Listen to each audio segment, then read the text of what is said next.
Hello there, folks. Hope you're all doing well. Just wanted to wish you guys a very happy Thanksgiving today. It is Thanksgiving Thursday, November 24th, 2022, and it's a gorgeous day here in the DC area. Really, really beautiful weather. High of about 60, 59, 60. It's right about, 58, 59 right now.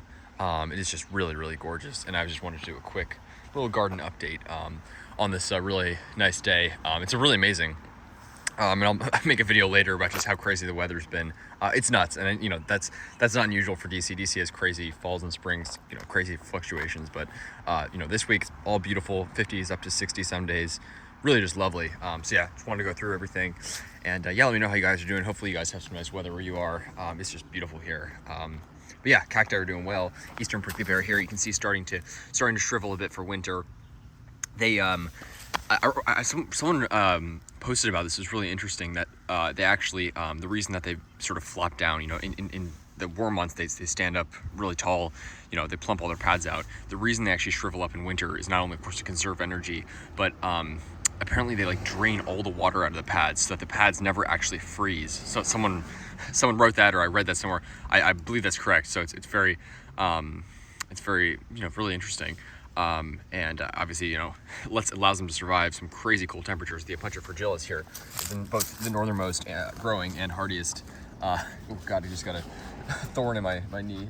Anyways, the northernmost growing and hardiest cactus species in the world grows up in the northern British Columbia Alberta border, way up in central northwestern Canada, and it can survive down to -50 Fahrenheit, so safe to say probably hardy here in the DC area, because we have never gotten anywhere near that low, obviously. This is Opuntia macrorrhiza, plains prickly pear. This is all Opuntia humifusa. This just actually grew from two individual pads, this one and this one, planted last year, I believe. This one was planted really recently. This one was planted maybe a year and a half ago or something. Grew all from just two pads. It's crazy. The Opuntia, it's interesting because these ones shrivel up. These ones actually never shrivel up. These ones stand up straight all winter long, which is awesome. I love them. And hopefully it'll have a ton of pads next year. Put out these two big, beautiful pads this year. This is the Opuntia elysiana, I believe. Spineless prickly pear, even though obviously it's not spineless. This pad's almost spineless. This one got tons of spines, and they all have these little glotches. These things are almost worse than the big spines. These little tiny things, those hurt a lot, so you want to be careful around that. And then these cholla spines are devilish too. The cholla, sorry guys, there you go. I've had some unfortunate the unfortunate event of I planted in the soil, which was obviously a bad idea. I should have planted in a more sandy environment. It's a pretty well draining area, but it sort of started browning. This one looks like this little offshoot looks like it's probably to be a goner. But what happened was, first of all these pads broke off in the car. It sort of rolled around, and then eventually I replaced the soil with some sand. Got some more sandy soil mixed in there, so hopefully it's doing well. The top looks great, but again, it was already looking sort of like this when I got it. It was in Virginia Beach all summer, so the humidity really took its toll. And but no, it's doing well. I mean, these do well in these dry climates. I have a video of one here in the DC that's probably about 6 feet, 5 feet at least tall, so it's they do well here. And got this little offshoot here that broke off. Planted that one's doing well. So that is Opuntia, Cylinder Opuntia, imbricata, the cane cholla, I believe the name is. But yeah, cactus patch doing well. It's interesting because I don't have very much planting room here. I was almost thinking about, I'm going to expand it at some point, but if I don't have enough room, maybe I'll even move it. I was thinking about maybe moving them at some point to a better sighted spot, and maybe a sunnier spot. It's relatively sunny here, but these trees fill in the summer. Maybe one of the medians or something there. I don't know. I was debating it. I have some different ideas, but I'll get your guys' input at some point when I'm considering that more heavily. But I told you about that crazy southwestern looking yard in DC. This beautiful cactus yard. The guy I spoke to said that he is going to be redoing his front walkway or something, and he said he's willing to give me a lot of his cacti out in the front, so several of them. In addition to some agave he had growing, so very, very generous. So I'm very much looking forward to that. But yeah, let's go back to the back here. Do a little update back here. I showed you guys recently because I got the protection set up, the little burlap wrap with some leaf mulch in there. But Tequil's doing awesome, really great. This thing grew a ton this season, just looking really great. I mean, it's amazing how much it grew. It's probably up to here when I got it. Now it's grown all this, so it's crazy, crazy, crazy growth. Really awesome to see. Beautiful, beautiful species.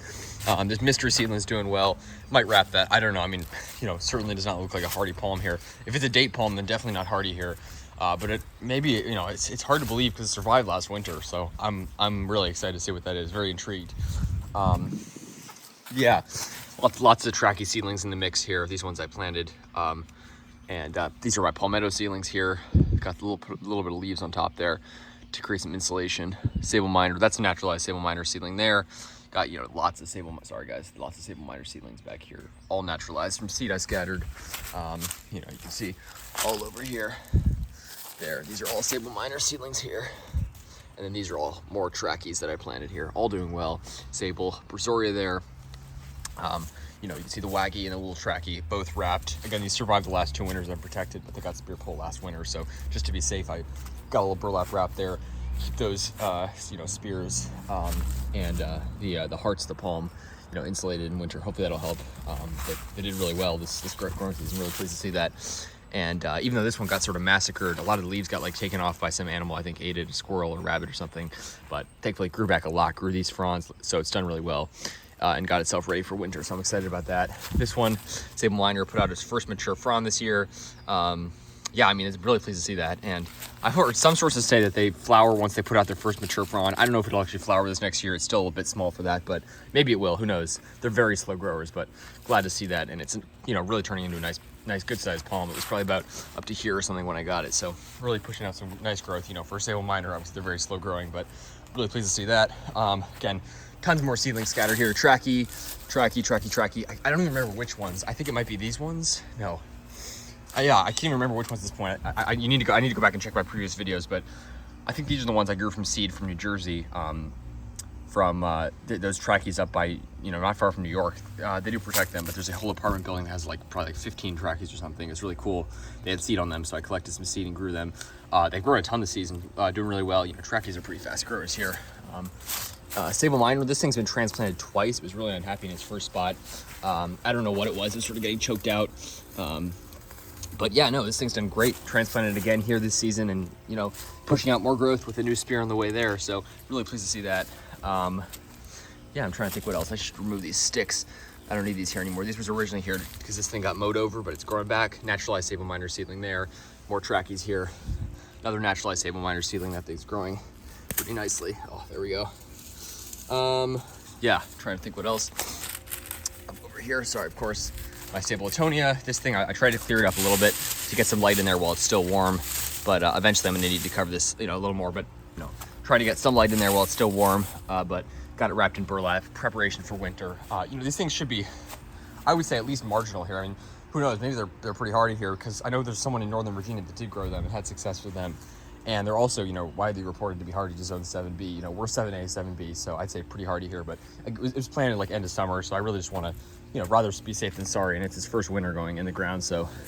But yeah, no, it's a good sized palm. But I would say I just want to take it slow, take it safe, and get this thing through those winters. But yeah, no, it's doing well. Open this up a little bit while it's still warm out. Another one, little Sable Brazoria here. This thing, I separated it from the other one. They were sort of clumped together, growing together, and I had to separate them, but got you know, wrapped a little bit there.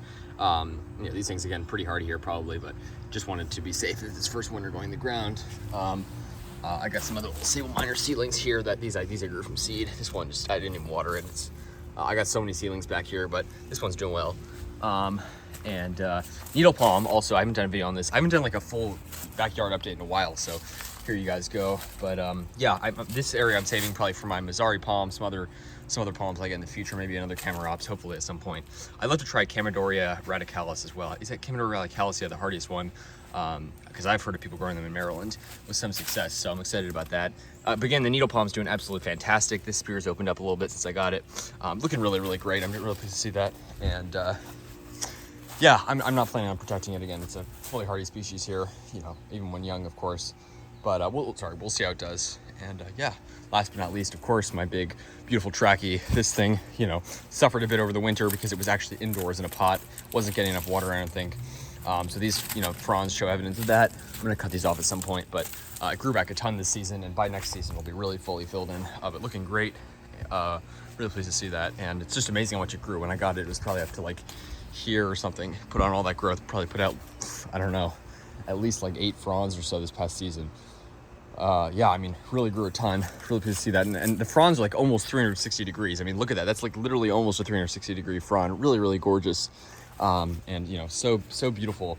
And really pleased to see that, see it doing well. So I'll keep you guys updated, folks.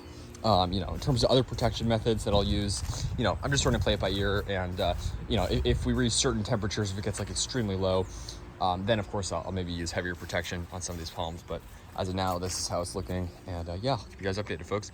Thanks for watching. Like, subscribe for more videos. Stay tuned. Take care. Happy Thanksgiving, folks.